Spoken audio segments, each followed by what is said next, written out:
Fala pessoal, sejam muito bem-vindos ao episódio 150 do Rural Talks. Chegamos aos 150, gente. Estamos caminhando para os 200. E como vocês podem perceber, estamos com a Jaqueline Soares, que é a nossa co-host hoje. E daqui para frente vai cobrir todo o setor de alimentos. Ela é especialista, né, Jaque? Tudo bem? Sim, tudo bem. Muito bom, muito bem-vinda. É um prazer tê-la conosco aqui para poder explorar um pouquinho do mercado de alimentos, de tecnologia. Aí depois a gente vai explicar um pouquinho mais de você aí na frente. Vou te perguntar umas coisas também. Mas para quem não conhece o Rural Talks ainda, ele é um podcast do agronegócio. A gente fala com todas as startups, corporações, VCs, CVCs e produtores rurais que usam tecnologia para aumentar a eficiência produtiva no campo, para produzir mais com menos. E antes da gente entrar no nosso convidado de hoje, que eu já dei a deixa aqui, a Jaque está aqui, é voltado ao mundo de alimentos, a Rural tem um papel super importante, trazendo aqui o comercial do bem, que é propagar o que o Hospital do Amor de Barretos faz hoje, realiza hoje de atendimento contra o câncer. E tem uma campanha muito especial que é o Agro contra o Câncer, que nós ajudamos a propagar, para que você, que vai ter um QR Code passando nessa tela aqui, possa ajudar e colaborar para que eles continuem atendendo essas pessoas nesse momento de dificuldade. Vindo para a mesa aqui agora, né, com a Jaqueline, que é o primeiro podcast dela, gente. Vamos dar uma força aqui para ela. A gente convidou, na verdade a Jaque convidou o Rafael Coelho, que é de Pesquisa e Desenvolvimento e Inovação em Embalagens na Seara. Rafa, muito obrigado por estar aqui com a gente hoje, viu? Obrigado, Fernando. Obrigado, Jaque, pelo convite. Prazer estar aqui com vocês, né? Compartilhar um pouco desse mundo de embalagem, esse setor que ele é bastante importante. Tem total relevância com o que vocês fazem aqui, né? Esse mundo de inovação, esse ecossistema de inovação. Então tem muita oportunidade dentro desse setor. Vai ser legal a gente bater um papo a respeito aí. Cara, eu vou te fazer umas perguntas meio básicas, mas acho que é super importante para as pessoas entenderem. Mas antes da gente entrar no detalhe do produto e de como essa coisa que parece ser básica, mas que carrega muita tecnologia quando você entra no detalhe, né? Eu queria entender, Rafa, como que você chegou aqui nesse cargo de liderança de inovação em embalagens na Seara? Qual que foi a trajetória da sua vida profissional até chegar aqui? Porque eu imagino que você deva ter passado por algumas empresas ou trabalhos distintos para poder agregar esse conhecimento todo aí. É um case bem interessante, assim, né? É um case da minha vida aqui, que ele é bastante inusitado, assim, porque o meu objetivo como profissional, né, desde moleque era virar designer. Então, eu vinha muito para esse lado do design, meio que geral, assim, né? E aí, por algumas referências de família, dos meus tios, né? De alguns amigos, acabei indo para o mundo gráfico. E dentro do mundo gráfico, eu acabei me formando em tecnologia em produção gráfica pelo Senai Teobaldo Denigres, né? Que é uma das referências em tecnologia em produção gráfica no mundo aí, né? Então, do mercado gráfico. E aí eu fui trabalhar primeiro numa agência de publicidade com design, depois eu fui para uma editora e caí dentro de uma gráfica de embalagens, né? De embalagens em papel cartão, onde eu pude me desenvolver e poder entender um pouco desse mundo, desse setor. E aí eu atendi alguns clientes e tal, né? E aí dentro desse atendimento técnico, assistência técnica que eu fazia, eu fui convidado pela Seara, que era um desses clientes que estavam em carteira, a fazer parte do time de P&D Embalagem. Então eu entrei na Seara a partir disso, né? Depois eu fui fazer algumas formações em engenharia de embalagem, né? MBA em engenharia de embalagem, tive algumas outras formações voltadas ao setor, e aí me apaixonei, assim, e a partir de então já tô aí nesse mundo aí como brand owner aí há 11 anos. E sim, trabalhando em categoria, materiais, projetos de inovação, sustentabilidade, de uma forma geral. Hein? Que legal. Você está há quanto tempo na Seara fazendo isso exatamente? 11 anos. 11 anos eu estou lá no setor de P&D Embalagem, né, no departamento de P&D Embalagens. E aí, há mais ou menos uns 6, 7 anos atrás, eu passei a atuar mais nessas frentes de inovação. Legal, muito legal. Parabéns aí. Eu não sabia que a gente tinha algumas universidades focadas em produção gráfica, mas é interessante a gente conhecer esses pontos, né? Muito legal, viu, Rafa? Vamos falar um pouquinho aqui, Rafa. Eu gostaria de que a gente fosse muito simples para as pessoas entenderem. Logicamente, existe muita complexidade, mas que a gente pudesse explicar, que eu sempre brinco aqui, explicar para minha avó, né? Que o Rafa faz lá dentro para melhorar a embalagem, Rafa, dentro da Seara, o que você aprendeu, o que você tem, e até trazer alguns cases práticos de melhora que você implementou lá dentro, que hoje o consumidor, a consumidora pode chegar na gôndola e usar, né, hoje. E acho que o benefício maior é esse, né? Você vê que alguém está usando aquilo que você criou, né? Com certeza, isso é o resultado, né, de todo um trabalho, o conhecimento de todo um trabalho que parece ser básico, né, que, né, esse monte de embalagens que a gente encontra nos supermercados, nas lojas, enfim, né, no mercado como um todo, parece ser muito assim, da mão para a boca, né, mas ninguém entende o que está por trás de tudo isso daí, né. A embalagem, ela tem três funções principais, né? Então, que é, primeiro, proteger, transportar e comunicar. Esses três fatores, eles se complementam dentro de um desenvolvimento de embalagens. Então, a nossa preocupação lá dentro é poder trazer esses três atributos de uma forma fácil, de uma forma que a gente consiga automatizar isso dentro das linhas de produção que nós temos dentro da companhia, tá? Então, são várias fábricas com diversos processos diferentes, então nosso objetivo é tentar trabalhar dentro de um fluxo produtivo, onde a gente consiga ter eficiência, ter um desempenho bacana ali de volume, né? E poder atuar dentro dos atributos que o próprio produto que a gente está envasando, ele pede. Então, desde a questão da proteção, né? Que a gente fala das propriedades de barreira para alguns produtos em si, né? Essa questão do transporte, da logística que a gente comentou, e depois essa comunicação junto ao consumidor, que a embalagem é o que vende o produto, né? Então isso é o primeiro contato do consumidor com o produto, é com a embalagem. Então todos esses fatores aí a gente leva em consideração. E aí, falando em cases assim que a gente teve ao longo dessa jornada aí, a gente teve muitos projetos muito legais, né? Posso citar um que é o da Lasanha Aquece por Igual, que nós fizemos.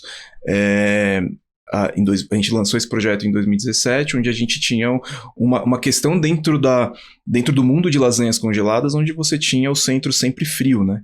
E aí a gente desenvolveu uma tecnologia onde você consegue ter uma uniformidade no aquecimento. E aí a gente patenteou aqui no Brasil essa tecnologia.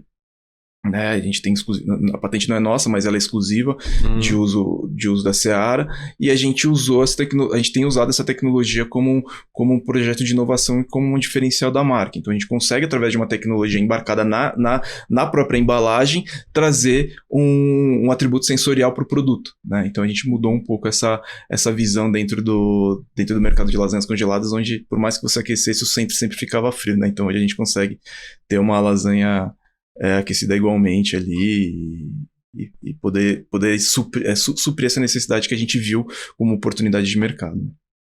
Legal, né? Porque isso aí é o benefício para o cliente, mas que não...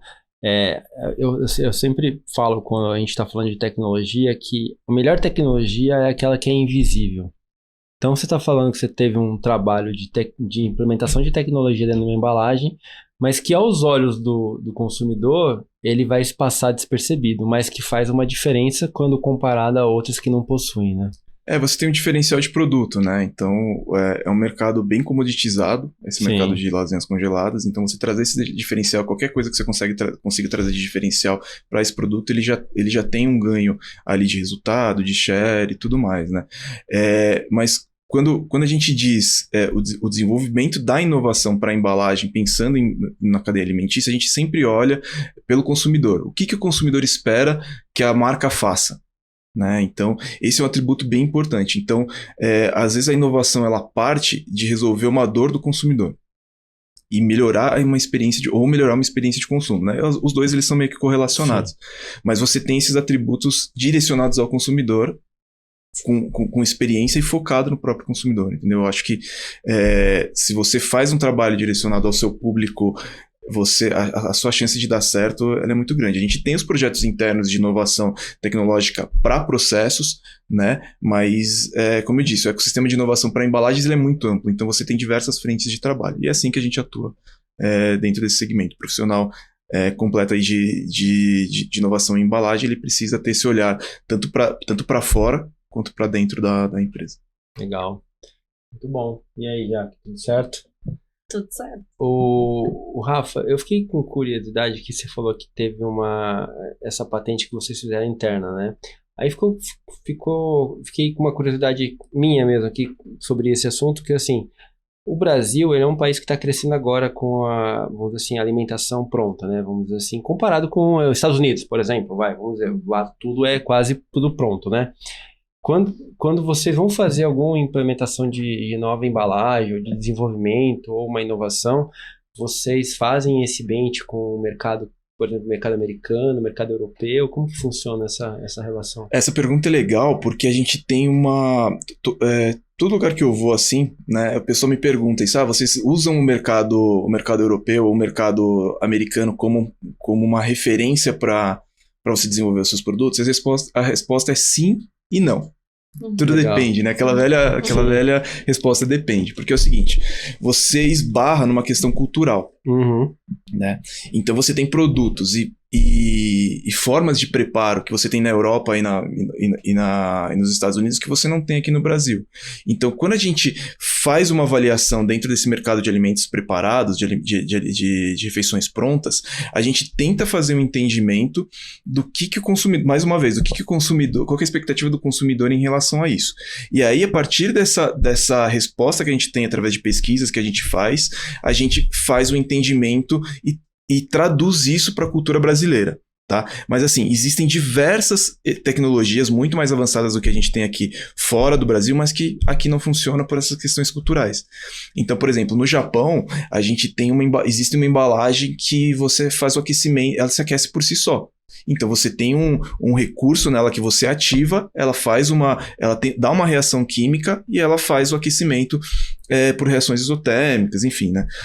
E aí você consegue ter um aquecimento. Então o pessoal, eles consomem muito isso nos metrôs, né?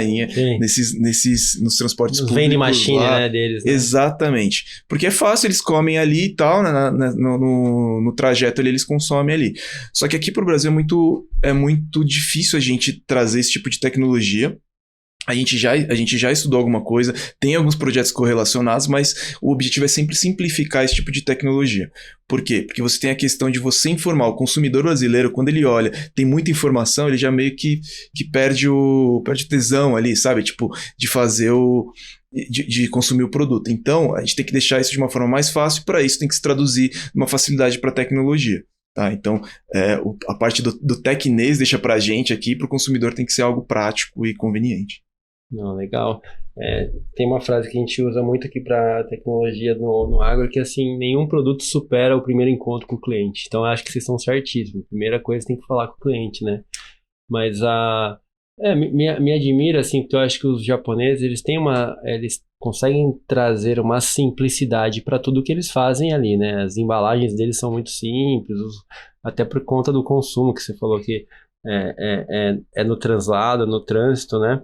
Mas é interessante ver que nem tudo que é utilizado lá fora a gente consegue internalizar no Brasil. E acho que a minha pergunta é a relação é a mesma, dado que a gente tem algumas coisas aqui que não se consome lá fora ou não? Sim, é tudo uma questão cultural, assim. Sim. Por exemplo, você tem países que consomem muito peixe. Então, Brasil assim, é pouco. Né? Brasil consome pouco, assim, tem diversos países que consomem muito peixe. Até uma vez saiu uma pesquisa aí que falou que a proteína de peixe ela é uma das proteínas que é mais consumidas territorialmente, assim falando, né? Em mais países, né? Sim. Obviamente a carne bovina ela é maior no mundo inteiro, mas a do peixe ela tem mais lugares, então ela tá mais acessível em mais países do que a carne bovina. Então, assim, você tem quando a gente faz essa correlação entre regiões, sempre existe uma adaptação. Tá? Então a gente tem algumas dificuldades no Brasil. Por exemplo, quando a gente desenvolve embalagens de papel, a gente tem que se preocupar com a cadeia de frio, principalmente para produtos alimentos resfriados e congelados, né? Aqui existe uma questão de do pessoal dos donos de lojas desligarem a gôndola, e aí tem condensação de água ali no produto, e aí prejudica a embalagem. Então a gente tem que aplicar algumas questões técnicas na embalagem para que a gente consiga evitar que a embalagem se deteriore ali no ponto de venda e que ela permaneça ali pelo menos pelo shelf life proposto do produto. Então, isso não acontece, por exemplo, nos Estados Unidos, na Europa. Para eles, se você conta isso para eles, assim, eles ficam horrorizados. Entendeu? Então tem algumas questões, tem algumas adaptações que a gente precisa fazer. Por exemplo, o isopor, né? Aqui no Brasil, ele é um material que ele é muito utilizado, principalmente para cortes de carne, de proteína, no geral. Lá na Europa, ele já foi banido por uma questão de sustentabilidade. Tá? Mas se você olha o isopor pelo isopor, ele é um material que ele tem uma performance incrível. Com baixo peso molecular, você consegue colocar 2 quilos de produto e a embalagem resistir. Entendeu? E é um insumo barato para a cadeia, então é uma embalagem de um grande potencial. Só que existe uma preocupação ambiental global com relação a esse material que a gente vem trabalhando e vem tentando buscar alternativas para poder suprir isso e ver se a gente consegue uma performance tão similar quanto. Né? Mas os Estados Unidos usam ainda isopor? Nos Estados Unidos usa, mas na Europa já foi banido já. Deve ter uma coisa ou outra lá, mas existem leis e legislações e regulamentações para que isso seja substituído muito em breve. Não, não tem nada não tem como a gente fazer hoje a reciclagem do isopor ainda, né? Existe, só que como eu disse, o peso molecular é muito baixo, então é a mesma coisa que você transportar um caminhão de chumbo e um caminhão de algodão, Sim. né? Então o peso é muito inviável hoje para as cadeias de reciclagem captar todos os resíduos de isopor que tem enfim, no meio ambiente, aí, nos lixões e tudo mais, para poder transformar em novos produtos. Mas existem tecnologias já há muito tempo para poder fazer reciclagem do isopor, mas elas economicamente são inviáveis. Não, legal. Aí é mais uma questão das empresas que usam esse produto se organizarem para fazer isso acontecer de uma forma mais eficiente, né? Por isso que é importante, assim, né? A gente colocar alternativas, né? E aí as empresas os fornecedores, né, nós somos brand owners, nós somos compradores e a gente utiliza as embalagens, né, mas os fornecedores em si, eles têm tido algumas tecnologias referentes a isso, de biomateriais, enfim, de aditivos que você aplica para poder fazer biodegradabilidade, só que tudo acaba esbarrando dentro de uma legislação brasileira. No Brasil, a gente não tem leis tão claras. A gente tem normas, obviamente, que todo mundo segue, que as empresas seguem para poder dar o direcionamento correto para as tecnologias, descartes, enfim, mas não é igual, por exemplo, no Canadá, onde se você colocar o lixo numa lixeira errada, você tem multa, entendeu? Tipo, é alguma coisa um pouco que as empresas têm que fazer e têm que engajar o consumidor para estar junto nessa luta da sustentabilidade, né? Não é algo que gere algum tipo de multa, alguma coisa que exige que o consumidor faça isso. Não é tão rígido em relação Exatamente. a outros países, né? Acho que é a palavra, né? É um caminho, né? E hoje no Brasil, a grande maioria das embalagens ainda é de isopor. Não necessariamente. Tem algumas categorias que sim, né? Principalmente para essas de cortes. Cortes em bandeja. Então você vai no supermercado, você vai achar muita proteína, muito peito de frango, os cortes de frango, cortes suínos. Tudo que vai de açougue para gôndola. Exatamente, você vai basicamente isopor. O açougue, você citou um exemplo legal. O isopor hoje, o açougue hoje, eles usam o isopor como uma embalagem refratária para você levar para casa, para você transportar. Então eles têm as bandejinhas empilhadas ali, você pede o corte, eles fazem o corte, embalam não é mais no jornal, né? Eles embalam dentro da bandejinha de isopor. Legal. E aí, Jaque? Eu fiquei pensando aqui no que o Rafa trouxe, né, nessa demanda do consumidor, né, voltado à sustentabilidade também, como a Seara hoje está explorando, né, e endereçando essa demanda. Como é que vocês estão se desafiando, né, nessa questão da sustentabilidade? Qual que é o termômetro, né, Rafa? Porque o consumidor fala que paga, mas de fato, né, qual que é o ponto de equilíbrio ali na gôndola? A questão de receita também, né? A questão da sustentabilidade, ela entra numa questão mais reputacional para a companhia, tá? A gente tem tido alguns desafios para falar sobre o assunto, né? A gente tem uma frente que nós chamamos de inovabilidade hoje. Quando a gente fala sobre sustentabilidade, quando a gente fala sobre o mercado de embalagens hoje, todas as inovações que partem do mercado de embalagens, elas têm que ter essa correlação com a sustentabilidade. Tá? Então, antigamente a gente estava até conversando antes, né? Que antigamente a gente fazia a inovação pela inovação. Então era uma embalagem diferente que a gente se preocupava no que ela ia entregar para o consumidor. Hoje a gente tem que ter essa preocupação sobre como que a gente consegue entregar ela não só para o consumidor, mas os impactos que ela pode gerar em termos ambientais. Tá? Então, desde 2020 a gente tem feito um trabalho muito voltado à nossa carteira de materiais. O que eu quero dizer? Todos os insumos que a gente utiliza dentro das linhas de produto da Seara, dentro do portfólio Seara, a gente classificou dentro de alguns pilares relevantes de sustentabilidade. Então a gente tem desde do material reciclável, do material reciclado, do material reutilizável, entre outras frentes aí. Tá? E a gente voltou isso para processo também, tentar olhar dentro dos nossos processos o que a gente consegue reduzir de impacto também. Tá? Então, processo Fabris, eu me refiro. E a partir disso, a gente estruturou uma estratégia para alguns tipos de materiais que nós utilizamos e que eles não se enquadravam dentro desses pilares. E aí surgiu as oportunidades de tecnologia. E dentro dessas oportunidades de tecnologia, a gente veio falando com startups, a gente veio falando com os nossos próprios fornecedores que foram em busca de tecnologias correlacionadas, onde a gente tratava esse assunto de deixar esses materiais ambientalmente amigáveis. Tá? Então, a gente tem um olhar muito direto para esse tema dentro da inovação, tá? dentro das frentes de inovação que a gente tem da companhia, e a gente sempre olha por esse caminho do material em si. Então, qual que é o impacto que ele vai gerar a partir do momento que a gente desenvolve uma nova estrutura, uma nova tecnologia, e a gente correlaciona o atributo técnico que ele entrega com o atributo sustentável que ele também tem. E aí esses dois atributos eles se correlacionam e eles entregam normalmente o melhor projeto de inovação que a gente busca. Tá? Legal. Eu gravei um negócio que é muito legal que você falou, que a embalagem tem que proteger, transportar e comunicar, né? Sim. E aí a minha pergunta que vem para você é assim, então ela, na verdade, ela virou um outro produto, na verdade, porque ali cabe design, ciências de materiais, marketing. Como que vocês se organizam para que tudo isso funcione numa engrenagem, né, para o lançamento de um produto ou até mesmo para que isso chegue ao consumidor? Porque fiquei curioso, porque realmente, de fato, você tem que transportar, você tem que comunicar, você tem que proteger o alimento, né? Como que vocês se comunicam internamente para fazer um lançamento de um novo produto? Então, primeiro isso parte das características e atributos que o produto ele vai ter. Sim. Então, por exemplo, é diferente você trabalhar dentro de um produto congelado e você trabalhar dentro de um produto resfriado.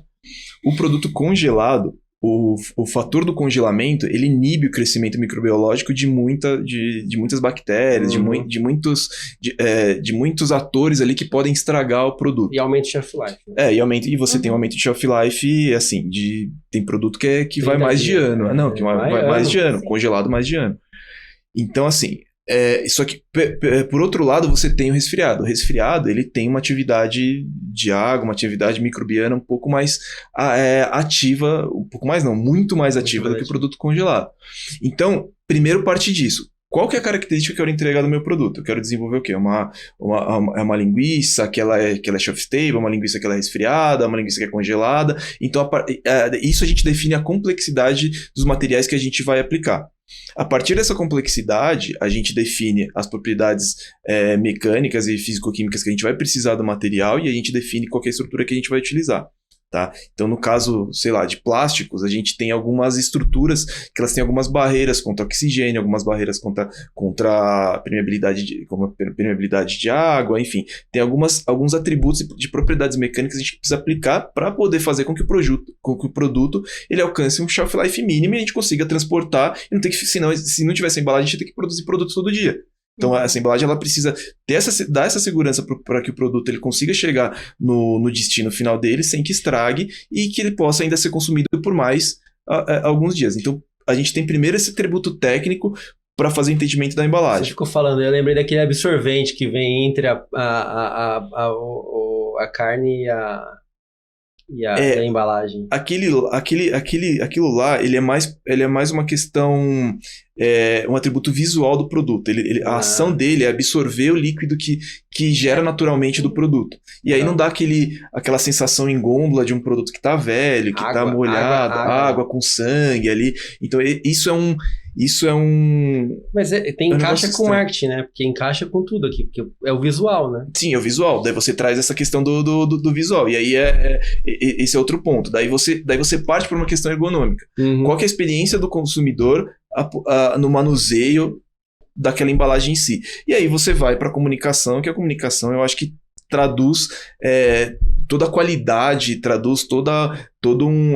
Como eu disse no início ali, né? O primeiro contato do consumidor com o produto. Então a comunicação que vai vender o produto. E a partir disso ele vai fazer o entendimento dos outros atributos, entendeu? Normalmente essa questão do atributo técnico, ele é um atributo de cadeia, ele não é um atributo pro consumidor, né? Não é alguma coisa que o consumidor ele compra para falar, não, eu vou comprar porque essa embalagem tem barreira. Não é isso. Tá? Então ele vai comprar pelo visual e pela questão da ergonomia e pela experiência do consumo em si. Muito bom, legal, muito bom. E aí, Jaque, você que é expert. E dentro desse atributo técnico também, né, Rafa, a gente tem o desafio logístico no Brasil quando a gente está falando de embalagens resfriadas, né? Traz um pouco sobre esse desafio teu aí como cadeia, né? Esse ponto é um ponto... É uma dor, né? É uma dor, mas é algo que tá no nosso coração, né, Jaque? Com certeza, faz parte da nossa vida. Que a gente... Existem tecnologias, né? Nanotecnologias ali, que a gente consegue aplicar dentro de uma embalagem e ela faz essa interação junto com o produto. Em contato com o produto, ela consegue fazer extensão de shelf life. Só que assim, são tecnologias que estão surgindo, são novas tecnologias. O assunto de nanotecnologia é um assunto que ele é recente, tá? E aí você tem diversos tipos de nanotecnologia, com diversos tipos de minerais, com diversos tipos de componentes orgânicos, que você introduz isso dentro da estrutura do plástico e em contato com o produto você consegue aumento de shelf life. Então, mas o porquê que eu preciso aumentar shelf life num produto resfriado? Principalmente por conta de cadeia. Tá?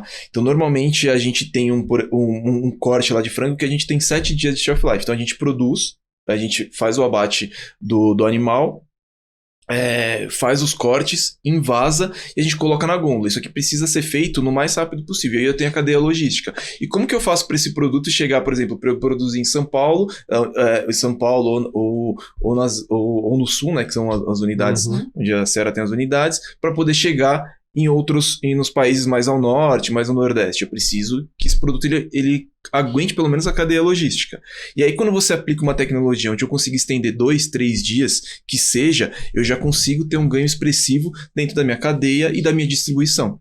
Né? Então eu não fico só resumido ali dentro das regiões onde eu tenho a fábrica em si. Sim, eu consigo explorar outros mercados e ampliar o meu leque de distribuição ali em termos de regiões, território e tudo mais.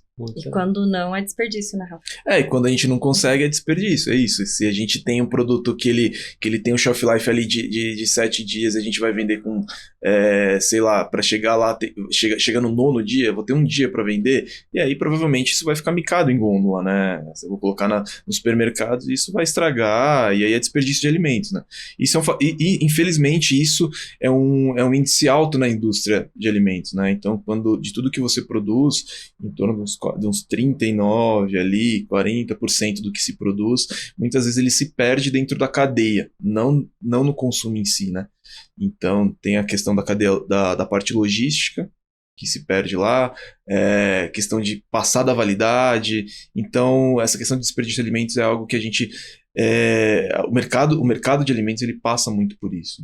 Né? E isso tem uma interação total com sustentabilidade, e através de tecnologias de embalagem a gente consegue minimizar algumas coisas, aumentando o shelf life, dando mais proteção ao produto, enfim, uma série de questões aí que a gente consegue reduzir esse impacto.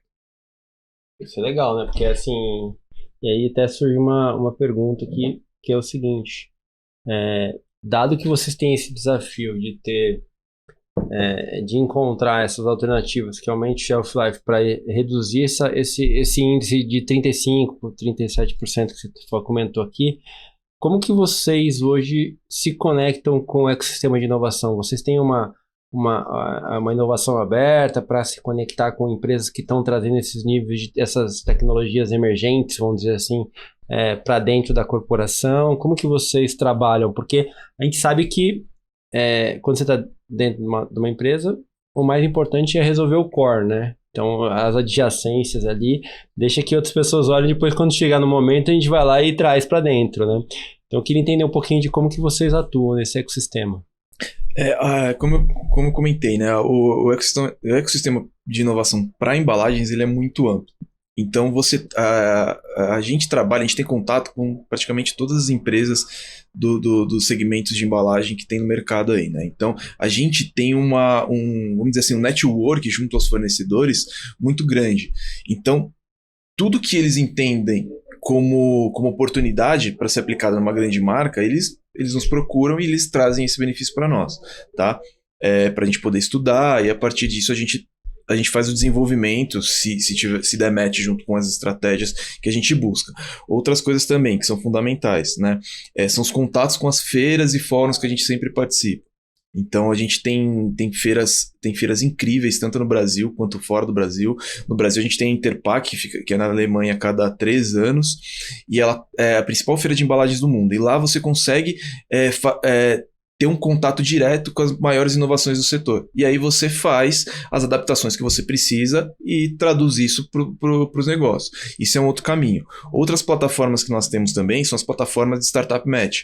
Então, a gente está sempre em contato com essas empresas que garimpam essas startups e que trazem esses oportunidades de mercado e oportunidades de tecnologia para nós. Trabalhar com startup por um lado é muito fácil, por outro lado é um pouco complicado, né? Mas assim, o que é o lado fácil? É que as ideias, elas chegam muito fáceis, assim, de uma forma muito direta. E isso a gente consegue ajudar essas startups a traduzir isso para o nosso negócio e ajudar no desenvolvimento conjunto, tá? O que é difícil? Muitas vezes a gente tem a questão da implementação em si, né? Então você tem a gente chama de TRLs, né, que são as fases de maturidade do projeto. Então a gente sempre busca um TRL 7, 8 ali, se a pessoa tiver oportunidade de pesquisar uma metodologia bem bacana aí, bota a metodologia TRL ali no Google ali, que sai um escopo bem bacana ali, tá? E aí a gente busca um TRL normalmente 7 ali, que isso quer dizer? Que eu tenho uma tecnologia que ela já está de fácil implementação. Vou te pedir para você traduzir o que é TRL. Desculpa, mas a gente vai ter que buscar. Eu não lembro a tradução exata de TRL. Está correlacionado com o nível de maturidade da tecnologia. Exemplo, TRL 2, 3, a gente está lá no early stage, está desenvolvendo em laboratório ainda. Aí você vai para o 4, 5, você está testando em planta piloto. São fases de maturidade. 6 e 7 eu estou escalando essa tecnologia. Então eu só faço matchmaking com a indústria e escalo. Chega até onde? Chega até o 9. 8, 9, né? O 9. O 9 já é produto, já é implementado. O 9 já é produto. Isso, daí você tem o 4, mais ou menos, que é a fase de protótipo, né, em ambiente relevante ali, daí você tem o 5, 6, que já é a fase de testes com escala piloto, e então tecnicamente, basicamente, tecnicamente ele já está pronto para ser lançado ali a partir do TLC 7. Entendeu? Deixou de ser uma ideia, né? Já é uma inovação já está materializado, né? isso. Perguntei pro meu amigo Gepeto aqui, ele já falou, nível de maturidade tecnológica. É isso aí. Vai de 1 ao 9, e aí foi desenvolvido pela NASA. Exatamente. É isso. Muito legal, muito bom. É uma escala bem fácil de você fazer o entendimento de maturidade tecnológica, assim, né, de projeto, e a gente tem usado isso bastante lá para poder até direcionar os parceiros com que a gente vem trabalhando. É uma linguagem muito comum em ciência aplicada, né? Então, geralmente é uma tecnologia que está no laboratório e vai surgir um produto físico, né? É isso aí. No final. Maravilha. E vamos levar agora aqui para um lado de sustentabilidade, já que eu acho que eu queria perguntar para o Rafa, qual é a solução recente que você está olhando e fala assim, pô, realmente isso aqui é um novo patamar de embalagem que vai movimentar o mercado? A gente acredita que os biofilmes, tá? Eles são... É algo que está todo mundo olhando. Então, você traz algumas propriedades de reciclabilidade voltadas à circularidade também, né? Você tem as questões de biodegradabilidade, só que essa questão é uma questão que a gente precisa ter só um pouco de cuidado, porque precisa ter uma comprovação muito detalhada e com muito cuidado sobre o que é biodegradação, tá? Vem uma questão que a gente falou lá, né, das regiões, né? Então, na Europa, a questão de biodegradabilidade também, ela já é lei, ela já tem uma legislação, normas direcionadas. No Brasil, a gente tem normas direcionadas, mas a gente não tem uma lei que necessite dessa aplicação, que tenha uma obrigatoriedade para as empresas aplicarem materiais biodegradáveis. Tá? Então a gente tem que ter só um pouco de cuidado, porque é um caminho legal, é um caminho com potencial gigante, esse caminho de biodegradabilidade, só que precisa ter um cuidado na hora de você fazer as validações técnicas e comprovações relacionadas a isso. Tá? A questão de materiais sustentáveis, de polpa moldada também. Polpa moldada também é um material que ele está entrando com bastante força aí para poder substituir o isopor que a gente falou lá no início, né? Embalagens de isopor, tá? Então, assim, se eu citar uma tecnologia, eu vou estar sendo injusto com as outras, mas a gente tem uma série de tecnologias que elas vão apoiar nessa questão de sustentabilidade. O que a gente falou de aumento de shelf life é um super pulo do gato aí também. Sim. A gente conseguir uma tecnologia onde a gente consiga estender o shelf life de um produto, ajudar na cadeia de distribuição e diminuir essa questão do desperdício dentro da cadeia. Então, tudo isso são tecnologias muito, muito fortes aí que estão sendo olhadas. Qual dessas aí olhadas. você acha que é mais promissora? Eu acredito que essa questão da nanotecnologia ela é uma questão bem promissora. Precisa de bastante desenvolvimento em cima, mas quando vier, ela vai trazer algumas questões muito importantes para o mercado, tá? Os biofilmes também, polpa moldada. Cara, assim, de verdade, eu vou estar sendo injusto se eu te falar que uma é melhor que a outra, tá? Porque são o mercado de embalagens... Quem vai dizer é o cliente, né? E o mercado de embalagens ele é muito amplo, tá? Você tem para alimentos, você tem diversas categorias, e todas as categorias elas têm as suas dores. Exato. Né? Então, quando você fala de uma categoria em específico, um material pode ser direcionado a ela, mas pode não ser aplicável em outra categoria. Então, daí você tem que achar um outro caminho. E as duas, e o mercado de alimentos eles se complementam, né? Então, legal. Muito bom. E interessa, né? Na verdade, dores distintas também, né? Então, Exato. quando você está falando da embalagem mais circular ou biodegradável, você está endereçando muito impacto, né? No meio ambiente. Quando você está falando do ativo, você está endereçando a questão da segurança alimentar. Né? Exato. Então, você tem várias frentes aí para endereçar que, no final do dia, você está entregando mais sustentabilidade, enfim, né? A questão da sustentabilidade, tá, Fernanda? Assim, não é só você reduzir resíduo. A questão da sustentabilidade é você ter diversas frentes que você consiga apoiar a cadeia. Uhum. Né? Uhum. Então, quando a gente puxa os relatórios de sustentabilidade das empresas, muitas vezes o nome de sustentabilidade ele não está voltado só à questão ambiental, ele está voltado aos resultados da companhia, está voltados à questão da saúde da corporação como um todo. Você acha que conhece muito mais que eu nesse sentido.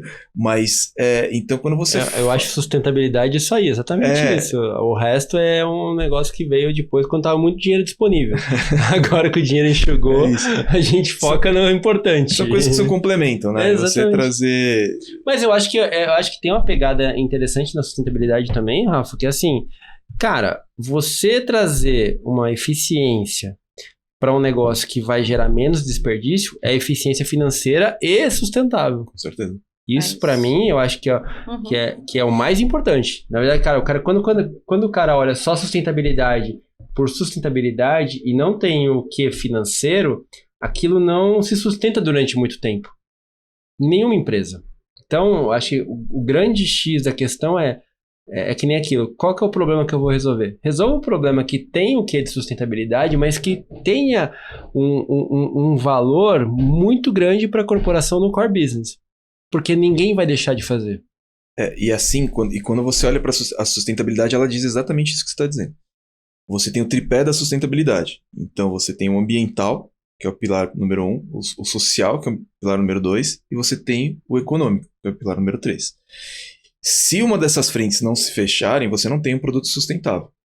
Tá? Então, essa é uma dificuldade que a gente passa no mercado de embalagens, tá? Então, muitas vezes você tem o pilar 1 e o 2, né? Que é o ambiental e social, e o econômico você não tem, porque as embalagens sustentáveis hoje, até por uma questão de demanda, de volume produtivo, ela ainda é muito mais cara que uma embalagem convencional. A embalagem convencional, a cadeia já está desenvolvida. É da mão para a boca, né? Da sustentabilidade, não. Você tem um esforço muito maior de aplicação. Só que quando você esbarra nessa questão do custo, na maioria das empresas, o projeto ele é inviabilizado, o projeto sustentável ele é inviabilizado pela questão de custo. Tá? Então, esse é um desafio de mercado, que toda vez a gente também provoca os fornecedores para a gente poder trazer soluções onde a gente consiga gerar um valor em todas as frentes, né? Não só não só da embalagem em si, mas para o consumidor que tá comprando o produto, como pro cara que é o convertedor, para a empresa que é o convertedor da embalagem, com uma questão de volume. Então, assim, a gente vai começar a aumentar as vendas, vai aumentar seu volume, entendeu? Então, assim, eu acho que é um ganha-ganha geral, mas a gente tem passado algumas dificuldades porque as tecnologias ainda elas são um pouco mais caras, né? E daí fica esse desafio aí para os fornecedores tentarem otimizar essa questão produtiva, essa questão de custo, para que a gente consiga ter soluções mais atrativas financeiramente falando. Simplificar sempre. Tem que ser. E vai lá, Jaque. Não são tecnologias de fronteira, mas que a gente entende ainda que a maturidade delas, né, tá muito ainda no early stage, né? A gente tem desafios e desafios para que ela de fato chegue, seja implementada e vá até a gôndola, né? E sirva, né, como eficiência não só voltada à sustentabilidade, mas que entregue valor de fato para o planeta, né? Porque no final do dia tem, né, um impacto de tudo isso. E aí você entra num outro ponto, que é a comunicação junto ao consumidor. Tá? Na Europa, a questão da sustentabilidade ela já está muito mais intrínseca no DNA da população. No Brasil não está tanto. Então você precisa explicar. Você precisa ensinar. E aí a gente tem uma outra dificuldade que eu falei anteriormente. Né? A gente não tem políticas públicas tão efetivas que faça com que o consumidor ele precise prestar atenção naquilo. Então fica a critério das marcas, né, a tentar conscientizar o consumidor de alguma forma, né, com programas, ações e tudo mais. Temos uma maturidade financeira, histórica diferente, né? Eu acho que a gente está num momento de crescimento. Sim, com certeza. Diferente, né? Acho que o que eu vejo, eu olho para a Europa, eu vejo que ela faz alguns movimentos acertados, mas outros muito errados. Assim, então acho que vai chegar o seu momento correto, o timing correto para que essas ações sejam implementadas. Se você implementa isso agora com o perfil econômico que nós temos hoje, cara, ninguém consegue consumir, cara. A gente tem uma dificuldade tremenda. Então, assim, a gente tem que pensar, o pilar econômico, eu acho que nenhum produto tinha que começar pensando em social sustentável, tem que começar pelo econômico. Se o econômico não funcionar, você nem gasta tempo com sustentável social, entendeu? Porque nenhuma empresa vai dar sequência a um negócio que... Mas é que a gente também chegou num ponto onde o planeta também não pode esperar muito, né? Exato. Então a gente tem que achar caminhos onde a gente consiga provocar o mercado, a gente investir nesse início, né, para que a gente consiga trabalhar o tema de uma forma um pouco mais enfática junto ao consumidor, né? E aí políticas públicas e o apoio de governo, isso ajudaria, se fosse mais ativo. Não estou falando que não tem, existem alguns programas correlacionados, né? Mas a gente vê que ainda são muito tímidos ainda, sabe, esses programas. Então, o consumidor muitas vezes ele fala assim, eu tenho um produto que ele não é sustentável, que custa X, eu tenho o mesmo produto que é sustentável e custa 2X. Não, eu por essa questão econômica que o Brasil passa, enfim, né, por essa questão mais financeira, o pessoal vai optar pelo produto mais barato. Entendeu? Então, assim, hoje, por sustentabilidade, ainda é um desafio essa questão de custo para o consumidor poder pagar um pouco mais e aí viabilizar alguns projetos específicos. Mas tem outras frentes que a gente consegue aplicar, e aí fica só o desafio da questão da conscientização. Então, tem mercado de nicho, tem para tudo, tem mercado de nicho. Eu acho que a gente não pode pensar que todo mundo vai conseguir consumir um produto que é extremamente sustentável, porque não tem esse viés, né? O cara tá querendo sobreviver, na verdade. Ele não tá preocupado se o planeta vai acabar daqui 50 anos. Ele tá preocupado com ele. Tipo, cara, eu preciso comer hoje. Sim. Então, acho que isso vem na frente. Isso é um quê social. Exato. Que tem que ser levado em consideração. Cara, o cara tem condição de pensar numa embalagem sustentável? Não, ele tem que comer hoje. Então, o planeta daqui 50 anos é problema do planeta, meu amigo. Não é problema dele. Então, acho que a nossa mentalidade tem que ser essa, mas a gente tem que falar, cara, problema difícil é o problema bom. O problema difícil é encontrar um que seja econômico, sustentável e social. Quem conseguir encontrar isso vai ganhar dinheiro. Mas é o problema bom, o problema difícil, né? E não é um desafio de uma indústria, né, Fernando? Não, é um desafio de um ecossistema, né? Da cadeia, né? E de como que a gente integra e endereça, né, para esse desafio. Mas o que eu tenho lido e visto muito nos relatórios, principalmente de investimentos, que já existe, né, muito investimento indo para essa tese, né? De embalagens sustentáveis, embalagens inteligentes, embalagens ativas. Então a gente já vê esse movimento acontecendo de maneira mais concreta, o que a gente não via, Rafa, há 3, 4 anos atrás. Hoje essa conversa já tá aqui, né? Ela não tava. E o ponto é o seguinte, tá, Fernando? Assim, a gente tem, é normal, assim, diversos mercados, diversos segmentos. O que acontece lá na Europa, depois de, sei lá, de tantos anos, vai chegar aqui no Brasil. Na Europa, a gente tem uma regulamentação que chama PPWR. Essa regulamentação, ela taxa os fabricantes de todos os bens de consumo referente às embalagens que eles consomem, que eles colocam no mercado. Então, para cada tipo de material, para cada tipo de estrutura que você seleciona, que você escolhe para você colocar teu produto, você tem que pagar uma taxação. Quanto mais sustentável essas embalagens, menor é essa taxação. Então, quanto tempo que isso para chegar aqui no Brasil? Isso pode ser que isso chegue em breve aqui no Brasil. Então, o momento é assim, não esperar chegar isso aqui, é assim, tentar trabalhar com ações que a gente consiga mitigar uma questão que pode chegar muito em breve aí para nós, tá? E aí você tem a questão, obviamente, eu ainda vou muito pelo lado da questão ambiental, tá? Eu acho que o planeta, assim, tá clamando para que a gente tenha mudanças, né? Todo mundo fala assim que o plástico é a dor do mundo. Eu não concordo com isso. Eu acho que o plástico, ele é a solução para muitas coisas, né? Então, você tem plástico desde a seringa que você aplica da injeção ali, né? Então, assim, ele é até a roupa que a gente veste, né? Então, as embalagens é um braço dessa questão do plástico, só que é o que fica ali aos olhos do consumidor, é o último resíduo que fica no consumo de um produto. Só que ninguém olha para trás todo o benefício que ele teve antes. Eu sou contra falar que o plástico é a dor do mundo. Porém, existem formas da gente reduzir o impacto, porque o impacto vai estar aí. Por mais que a gente não goste, o impacto vai estar aí. Então, existem formas e tecnologias para que a gente consiga trabalhar de formas mais sustentáveis para isso. E aí, mais uma vez, é o nosso desafio, nós como P&D Embalagens, desenvolver uma tecnologia e aí ir aterrissando ela até que a gente consiga um custo competitivo e consiga fazer, de fato, uma implementação 100% sustentável. Hoje a gente está ali nos 66, né? Ali, mas a gente consegue ali... a nossa busca como P&D Embalagens como inovação é fazer isso daí, conseguir chegar no 100%. Muito bom, é bom colocar esse ponto, porque assim, o plástico, na verdade, existem plásticos e plásticos, né?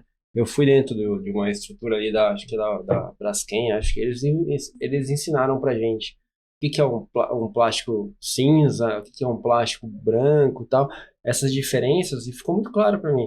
Então, assim, parte da indústria escolher o plástico que vai ter o menor, vamos dizer assim, impacto lá na frente, né? Então, parte muito da indústria escolher. Fala, eu não vou fazer um plástico que está impresso, porque eu sei que esse plástico vai virar um plástico cinza, eu não vou conseguir, eu vou ter um custo para reciclar esse plástico, né? E do outro lado, o plástico que eles chamam, plástico, eu não lembro o nome agora, branco, não sei. Multicamadas disso? Que é um plástico que a reciclagem sai muito mais barata, né? Ah, não, daí é uma monocamada normalmente. É uma monocamada. É um que você não tem uma composição de um único componente, isso, de um único polímero. Isso, é um componente só. Que é o mais fácil de você fazer isso. Ô, Rafa, eu vou falar o seguinte, cara. Muito bom. A gente tá chegando ao final. Passa rápido. E eu queria, antes da gente finalizar de fato, fazer 3 perguntas finais. Uma eu fiz especialmente para você e 2 eu faço igual para todos, para que a gente possa fazer as comparações, tá? Vamos lá.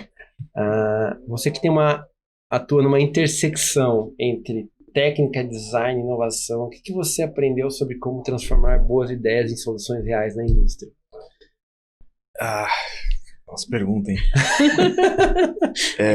Porque é um negócio que une 3 frentes, né? A técnica, design e inovação.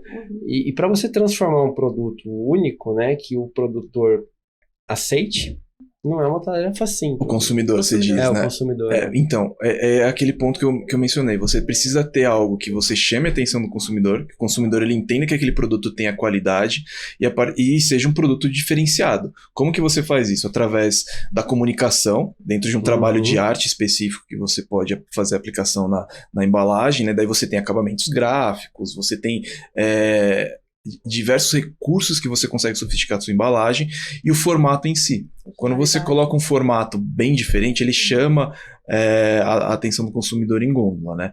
Mas toda vez que você você aplica esses atributos, você tem que pensar na cadeia também. Então, eu tive um professor, o Antônio Cabral da Mauá, que ele fala que a embalagem não é embalagem, a embalagem é um sistema.